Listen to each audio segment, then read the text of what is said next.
Halo, Assalamualaikum. Perkenalkan, saya Selina Melati Putri dari Kanwil BPN Provinsi Maluku Utara, beserta Latsar Kementerian ATR BPN. Di video kali ini saya akan menjelaskan tentang manajemen ASN, pelayanan publik, dan whole of government. Yang pertama, kita akan membahas tentang manajemen aparatur sipil negara. Manajemen ASN lebih menekankan kepada pengaturan profesi pegawai sehingga diharapkan agar selalu tersedia sumber daya aparatur sipil negara. Berdasarkan jenisnya, pegawai aparatur sipil negara terdiri atas yang pertama pegawai negeri sipil atau PNS, yang merupakan warga negara Indonesia yang memenuhi syarat tertentu diangkat sebagai pegawai ASN secara tetap oleh pejabat pembina kepegawaian untuk menduduki jabatan pemerintahan dan memiliki nomor induk pegawai secara rasional. Yang kedua, pegawai pemerintah dengan perjanjian kerja atau P3K yang merupakan WNI yang memenuhi syarat tertentu dalam rangka melaksanakan tugas pemerintah sesuai dengan kebutuhan instansi pemerintah dan ketentuan perundang-undangan. Kedudukan pegawai aparatur sipil negara yaitu sebagai aparatur negara yang menjalankan kebijakan yang ditetapkan oleh pimpinan instansi pemerintah serta harus bebas dari pengaruh dan intervensi semua golongan dan partai publik. Fungsi pegawai aparatur sipil negara yaitu yang pertama sebagai pelaksana kebijakan publik, yang kedua pelayan publik, ketiga perekat dan pemersatu bangsa. Tugas pegawai aparatur sipil negara yaitu yang pertama melaksanakan kebijakan yang dibuat oleh pejabat pembina kepegawaian sesuai dengan ketentuan peraturan perundang-undangan. Yang kedua memberikan pelayanan publik yang profesional dan berkualitas, dan yang ketiga mempererat persatuan dan kesatuan NKRI.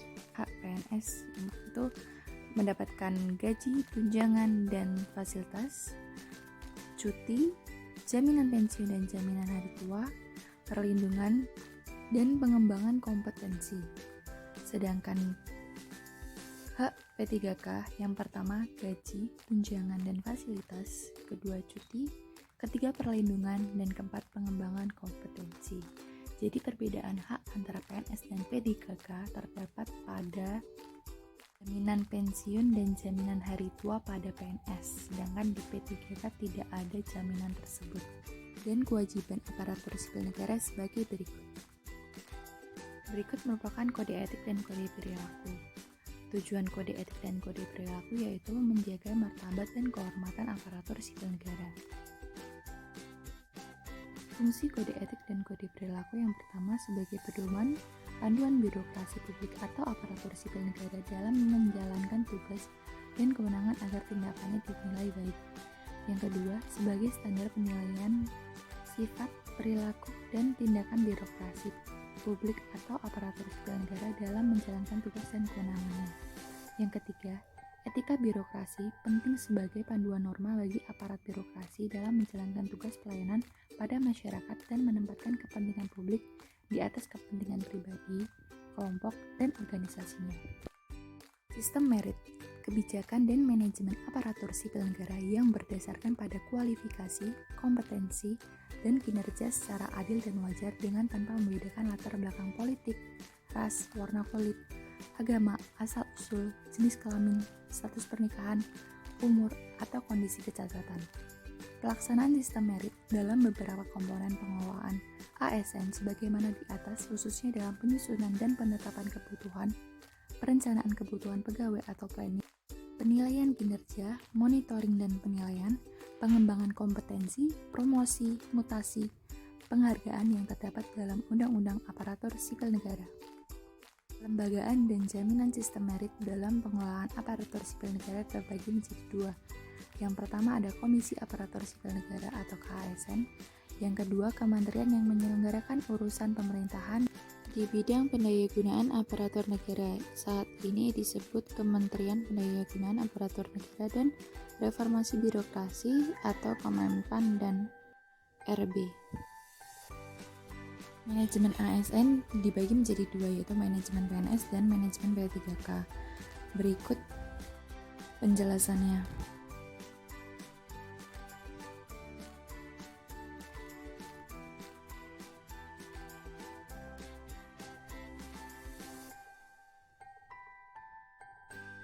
Untuk menjamin efisiensi, efektivitas, dan akurasi pengambilan keputusan dalam manajemen ASN, diperlukan sistem informasi ASN.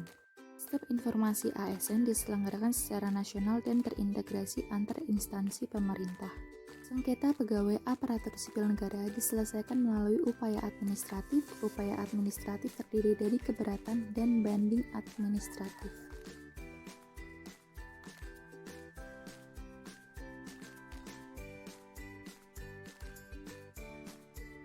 Tiga unsur penting pelayanan publik. Yang pertama, organisasi penyelenggara pelayanan publik.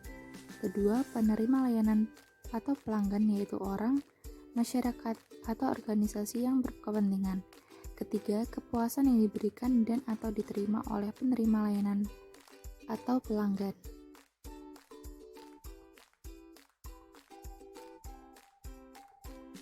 Barang publik merupakan barang atau jasa yang memiliki rivalry atau rivalitas dan excludability atau ekskludibilitas yang rendah. Barang atau jasa publik yang murni yang memiliki ciri-ciri tidak dapat diproduksi oleh sektor swasta karena adanya free rider problem, non-rivalry, dan non-excludable, serta cara mengonsumsinya dapat dilakukan secara kolektif.